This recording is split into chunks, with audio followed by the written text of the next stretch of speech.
listeners to this program know that our feeling here, or my feeling anyway, is we need to be a lot bolder about thinking of new ways to manage our economy and moving this country in a better and, in my mind, more left direction. Our next guest has some good ideas along those lines. Matt Bruenig is a writer who researches poverty, inequality, and welfare systems. He's written a lot on these issues, and he joins us now. Matt, thanks for coming on the program. For having me. You've been pushing, writing about something recently called nickel and dime socialism. And basically, well, I'm not going to summarize your ideas. Tell me what you mean by that. Yeah, so the nickel and dime basically refers to a gradual approach where we kind of, swipe a little money here and there through these targeted taxes. But overall, the idea is that initially we create these social wealth funds. And a social wealth fund is just like an endowment for a university, except it's for the country. So it's a big pile of money. That money is invested in equities and bonds and real estate, and those investments generate returns, and those returns can then be used to provide a basic income or to finance other social spending. And to fill the funds up, to get wealth into the funds in the first place, I propose a whole list of nickel and dime strategies where we could, for instance, tax financial transactions at 0.1%, which would bring in revenues of maybe $50 billion a year. Some others have estimated it's a lot higher than that. We could tax wealth itself at 1% a year. We could tax large endowments. We could tax fund management that's done in the private sector. So like Vanguard might be forced to pay 0.3% of the assets it manages every year.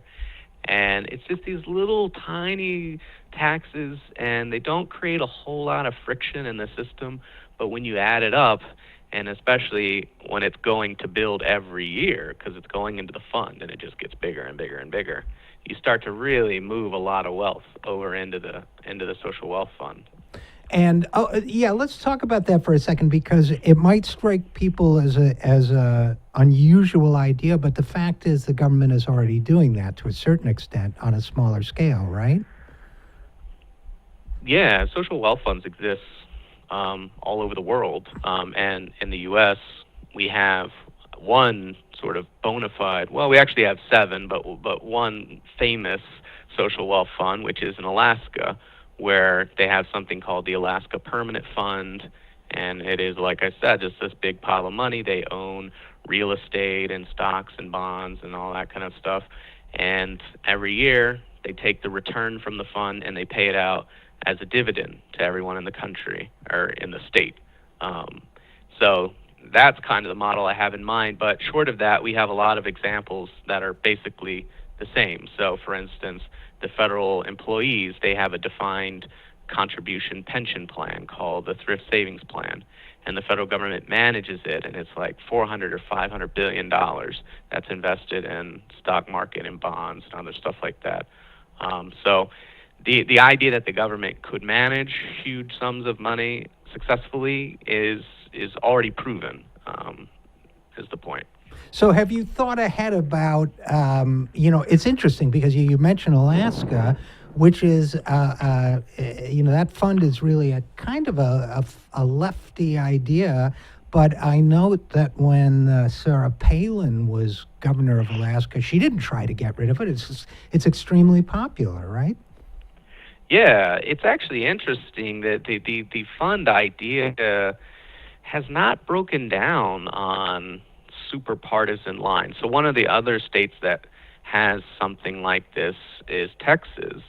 They have two land-based funds where they, like 100 years ago, maybe, I don't remember, it was a long time ago, they basically said, this parcel of land, we're setting it aside for the University of Texas.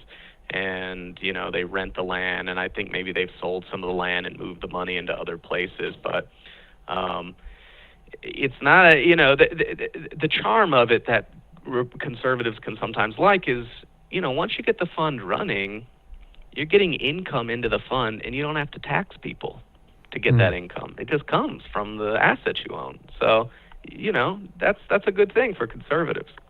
Yeah, and it also, to me, one of the virtues of it is that it helps people get comfortable with the idea that the government can own stuff and can manage stuff, because it seems to me that both the Democratic and Republican parties, mostly Republicans, but a lot of Democrats too, have gone way too far down the privatization trail, and there's a sort of consensus politically that, we ought to sell off government assets, and of course, Trump is going to turn over all sorts of federal lands to the private sector and that kind of thing. States wanted the ability to do that with federal parkland and so on.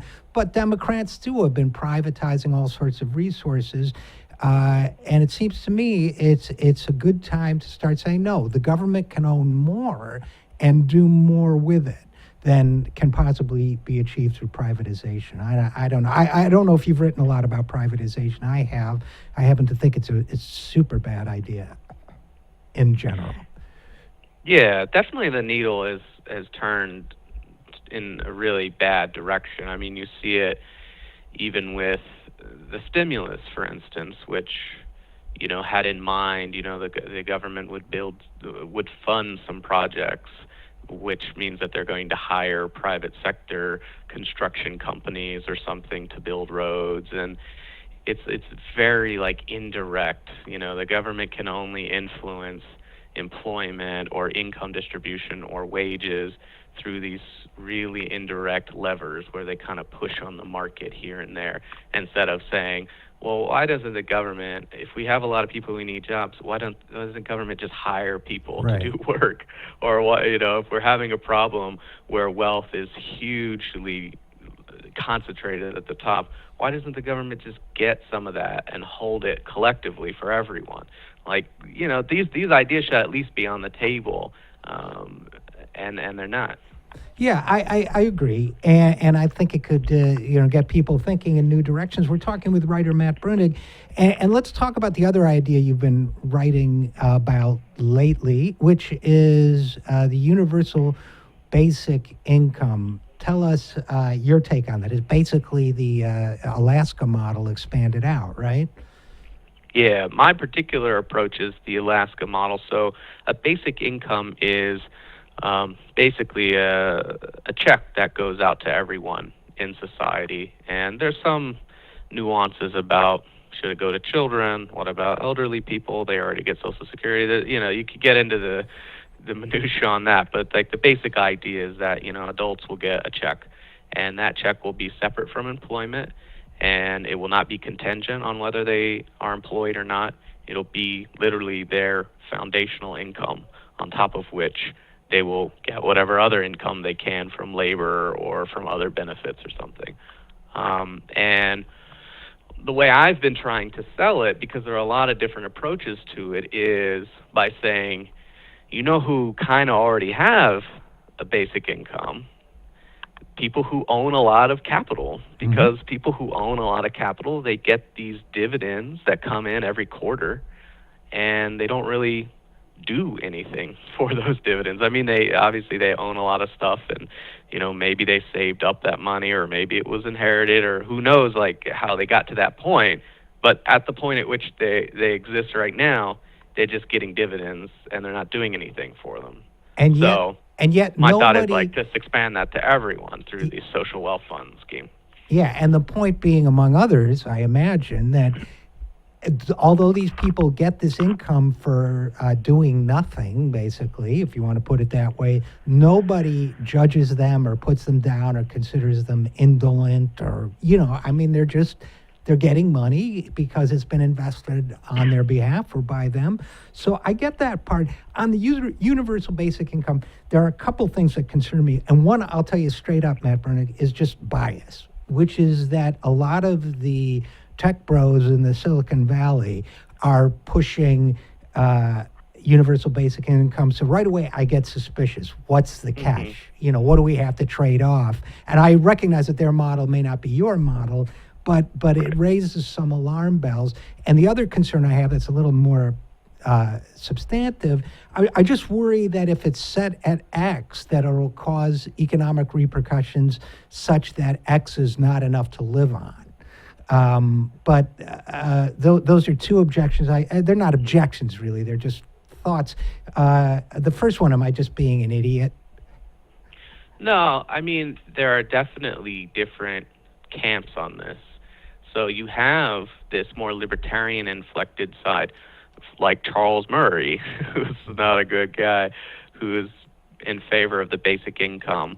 And some of them like it because they think, oh, we can use this to get rid of Medicare and Medicaid and Social Security and gut the rest of the welfare state and just have a basic income. And that would be disastrous. But that's in the UBI universe. Like if you go to the conferences or whatever, those are people and they're around and they kind of, like the idea. For tech people, some of them are more libertarian inflected. Some of them are interested in it because they think it will make it easier to create a labor market where everyone is like an Uber driver, right? Where you get these little app-based tasks and you go do your little task and you get a little sum of money on your phone. And they think, well, if we have a basic income, that will be more stable and will allow people to be able to do these app-based tasks more like efficiently without them basically complaining and saying like, oh, this is really unstable and I'm really precarious and my life sucks. So that's also a kind of uncomfortable angle on it because they're thinking of it as a lubricant for their bad labor practices. Right. And labor is not just about income, it's also about benefits, unless we as a nation make the decision, which I think would be rational, to say that critical benefits like health care really should not be dependent on employment. I mean, if you really had, if these Silicon Valley types really wanted that kind of economy, they should be pushing for universal health care, government-provided benefits, child care, family leave, all of those things. So to me, if they're not pushing for those things, the end result is going to be negative. Yeah, definitely the basic income wouldn't be enough. You also need these other,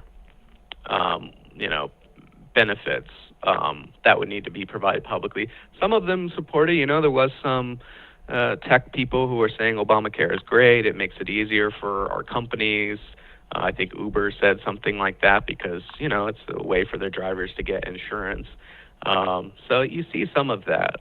The other thing worth noting on the tech side is, in addition, there's this other thing that they're thinking about with respect to automation. A lot of the tech people think, huge sums of jobs are about to be automated by, technological innovation. And so they seem genuinely interested in the basic income as a way to deal with the problems that's going to cause. Well, and I guess this will be the final question, Matt Bruenig, but I'm wondering whether, if you believe that, and there are those studies, there was that one study showing 49% of U.S. jobs are going to be automated or whatever.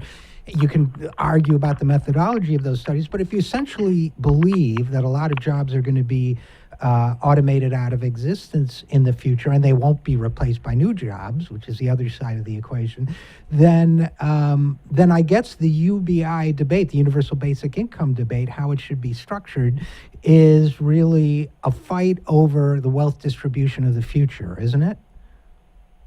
Yeah, I definitely think if the future world is a world of robots where there's not a lot of people working, then the question is who owns the robots. It's really a question of who owns the wealth. And so that is one of the reasons why I kind of like my social wealth fund approach, because in theory the state can own the robots, or the equity in the companies that own the robots collectively. And then if robots take over and capital income becomes 60-70% of the economy because there aren't very many people working anymore. Well, that 60-70% of the economy, those capital income flows go into the social wealth fund and are enjoyed by everyone, not just a small, rich set of people who own everything.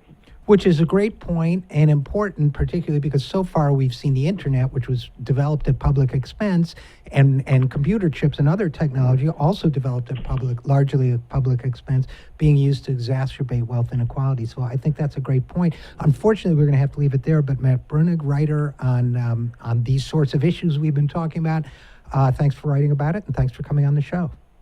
Thanks for having me.